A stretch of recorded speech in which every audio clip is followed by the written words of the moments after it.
Jelang laga tandang skuad Garuda melawan Bahrain, Timnas sudah tiba dan akan langsung menggelar latihan persiapan. Kita bahas laga Timnas di Piala Dunia kualifikasi Asia bersama pengawas sepak bola M. Kusnaini. Selamat petang, Bungkus. Bang, Bungkus, tadi kita mendengarkan bersama Pak Marji bilang Miss dan juga Eliano ini sudah beres, sudah masuk list squad. Ini artinya bisa diturunkan atau bagaimana? Karena di luar sana kabar media Tiongkok menyoroti soal ini, Bungkus. iya kalau menurut saya sih itu bagian dari psy war ya, karena pada dasarnya secara regulasi tidak ada hambatan bagi keduanya untuk bergabung dengan tim nasional Indonesia. Jadi mungkin saya pikir kita percaya aja, kita positif terhadap apa yang disampaikan oleh manajer tim nasional bahwa kedua tim layak untuk bermain dan bisa menjadi bagian dari kekuatan Indonesia untuk menghadapi Bahrain maupun China. Karena kedua pemain ini menurut saya punya potensi yang sangat besar untuk membantu memperkuat permainan tim nasional. Hmm. Mengelola war seperti ini tak hanya Tiongkok di Bahrain juga karena mereka masih terus membahas soal sejarah kita kalah 10-0. Bagaimana mengelola war seperti ini agar tidak menurunkan semangat dari punggawa timnas? Iya, yang pertama biasanya menjelang pertandingan krusial seperti ini, manajemen tim nasional membatasi akses pemain terhadap pemberitaan maupun media sosial ya. Itu bagian dari upaya supaya mereka betul-betul fokus ke pertandingan. Yang kedua juga memang perlu manajemen terus memberikan semacam motivasi, memberikan pengertian kepada para pemain, terutama para pemain yang bisa dibilang baru bergabung tentang tim nasional pada masa kini dan masa-masa sebelumnya. Fakta bahwa kita pernah dikalahkan oleh Bahrain itu juga benar, tapi bukan berarti bahwa masa lalu itu kemudian akan menghantui kita dalam pertandingan melawan Bahrain besok. Toh tim yang sekarang bermain tim yang sama sekali berbeda dengan tim yang pernah dikalahkan oleh Bahrain di masa yang lalu. Oke, nah bicara soal kedalaman skuad, line up kita, jika ada tambahan Miss dan juga Eliano, bagaimana nanti formasi prediksi yang menurut Anda ini ideal nih untuk lawan Bahrain nanti? Ya, yang pertama Sintayong saya pikir tidak akan gegabah melakukan perubahan secara mendadak meskipun mendapatkan tambahan dua pemain baru ya. Tidak akan serta-merta mengubah formasi 3-4-3 yang biasa dimainkan misalnya menjadi 3-5-2 atau 4-3-3 atau formasi lain ya. Mungkin akan tetap memainkan formasi 3-4-3 tapi menyesuaikan dengan kondisi pemain siapa yang siap menjelang pertandingan karena itu kuncinya ya. Pelatih itu selalu mengutamakan kesiapan pemain menjelang pertandingan. Yang kedua, pelatih juga mungkin tidak akan serta-merta memainkan dua pemain baru ini, Miss dan Eliano, langsung bermain sebagai starter. Biasanya pelatih akan memberi kesempatan mereka untuk melihat dulu permainan rekan-rekannya, beradaptasi dulu dengan tim ya. Dan itu biasanya dilakukan minimal di babak pertama sebelum di babak kedua atau di pertandingan selanjutnya mereka diberi kesempatan bermain.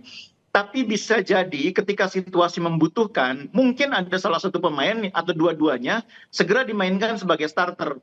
Nah, situasi itu sekarang memang terjadi ketika kita kehilangan Justin Hubner di posisi belakang, sehingga formasi tiga belakang itu yang biasanya diisi oleh Rizky Ridho, Jai Ijes, dan kemudian di sebelah kiri ada Justin Hubner, sekarang ada kekosongan di sisi kiri. Memang masih ada pemain yang lain ya, ada Wahyu Prasetyo, ada Jordi Amat, ada Ferrari. Tapi kalau kita lihat kualitasnya Miss, ini saya pikir kan kita semua tahu Miss ini pemain grade A ya, pemain yang biasa main di level tinggi, bahkan bermain di kompetisi antar klub Eropa menghadapi tim-tim besar sekelas sekelas Manchester Manchester. United, dan itu artinya itu bukan tim pemain sembarangan. Pemain seperti itu mungkin dimainkan sejak awal pun akan siap. Oke, ini kemarin Ketua Umum PSSI Erick Thohir juga langsung bertemu dengan para pemain. Bicara soal semangat juga tadi yang Anda singgung. Tapi kita simak terlebih dahulu bagaimana keterangan dari Ketua Umum PSSI Erick Thohir soal ini.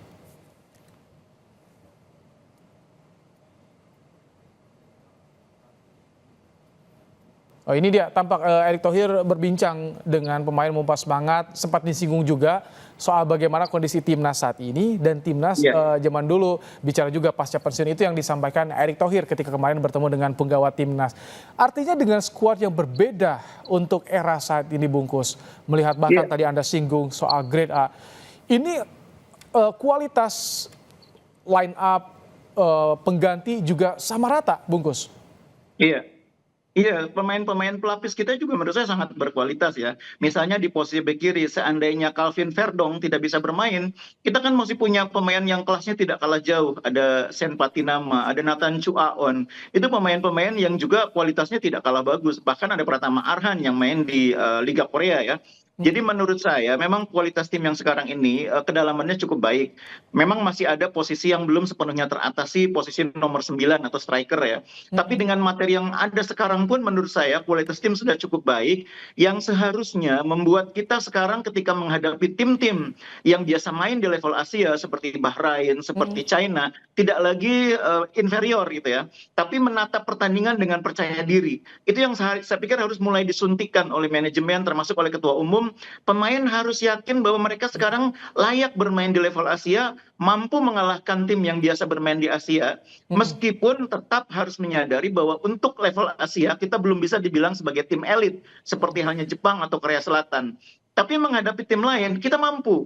Jepang, Bahrain, China, Yordania, itu kita tidak boleh inferior. Berarti kalau sampai mereka bikin sewor kepada kita, artinya mereka menganggap bahwa kita itu lawan yang serius, lawan yang tangguh ya, Bungkus? Iya, betul. Itu juga yang saya pikir juga harus disampaikan kepada pemain. Bahwa sekarang tim-tim lain itu melihat Indonesia sebagai ancaman. Dan mereka harus memanfaatkan itu sebagai bekal untuk percaya diri. Tapi bukan berarti meremehkan lawan tentunya. Oke, bicara soal kondisi pemain yang disorot, Martin Pas, kemudian Witan juga setelah di Liga. Bagaimana itu kondisinya? Tapi memang sebetulnya kalau informasi yang kita dapatkan masih ringan nih cederanya, Bungkus. Iya. Ini berpengaruh tidak ke performa timnas nanti? Iya, yang jelas Martin Pas itu kan masih punya jadwal pertandingan tanggal 7 ya. Dan kita lihat nanti tanggal 7 itu apakah dia ada di starting line up atau minimal dia ada di line up. Kalau dia ada di line up, minimal itu menunjukkan bahwa dia kondisinya siap untuk bertanding. Dan itu kabar positif bagi kita. Tapi sekiranya pun Martin tidak bisa dimainkan, toh kita masih punya pemain-pemain berpengalaman di posisi penjaga gawang ya. Tidak hanya ada Hernando, tapi juga ada Nadeo yang selama ini juga sudah sering membela tim nasional. Kehilangan Witan di sayap kanan pun saya pikir tidak akan terlalu berpengaruh karena kita masih punya Egy, masih punya juga Eliano yang bisa main di situ, masih punya Rafa juga yang bisa main agak ke kanan atau ke kiri. Jadi materi tim sekarang memang keuntungan bagi pelatih adalah kedalamannya lebih merata ya. Meskipun untuk dibilang kedalamannya sangat tebal juga belum, tapi cukup merata. Kalau tadi Witan misalkan tak bisa diturunkan, Eliano bisa membackup di sana berarti? Betul, Eliano bisa main di posisi itu. Egy juga bisa main di posisi itu. Baik, jadi artinya tadi Anda singgung kedalaman skuad di line up, pelapis juga ini sama rata. Artinya realistis dong kalau misalkan kita target bawa pulang 6 poin di laga Bahrain dan juga Tiongkok nanti. Yang saya dengar tim ini menargetkan 4 poin ya dari 2 pertandingan. Kalau dalam bayangan saya 4 poin itu artinya kita realistis, di kandang Bahrain kita mengincar hasil imbang, lalu ketika menghadapi China kita mengejar kemenangan. Karena memang secara peringkat kan Bahrain di atas China. Apalagi China juga kan kehilangan 2 strikernya ya, Alan dan Ule ya kalau nggak salah dia tidak bisa main nanti atau minimal sedang cedera saat ini. Dan itu agak mengganggu tentunya bagi soliditas sekaligus kedalaman skuad China. Terlepas dari soal kedalaman skuadnya, memang kalau menurut saya kualitas Bahrain itu masih di atas China. Jadi kalau 4 poin itu logikanya imbang di kandang Bahrain, menang di kandang China. Tapi kalau harapan 6 poin bisa lah ya, Bungkus. 6 poin bisa lah ya kalau harapan ya. Kalau harapan tentu sah ya, tapi menurut saya yang realistis itu kita target 4 poin. Karena menurut saya kita tidak juga bisa terlalu gegabah menganggap bahwa pertandingan-pertandingan akan menjadi lebih mudah setelah bergabungnya Miss Hilger, sesudah bergabungnya Eliano. Tidak serta-merta akan mengubah peta begitu saja sesudah mereka bergabung. Oke, kita tunggu bagaimana nanti tanggal 10 dan kita doakan agar meraih kemenangan bisa mencuri poin. Terima kasih Bungkus untuk waktunya di Kompas Petang sore hari ini.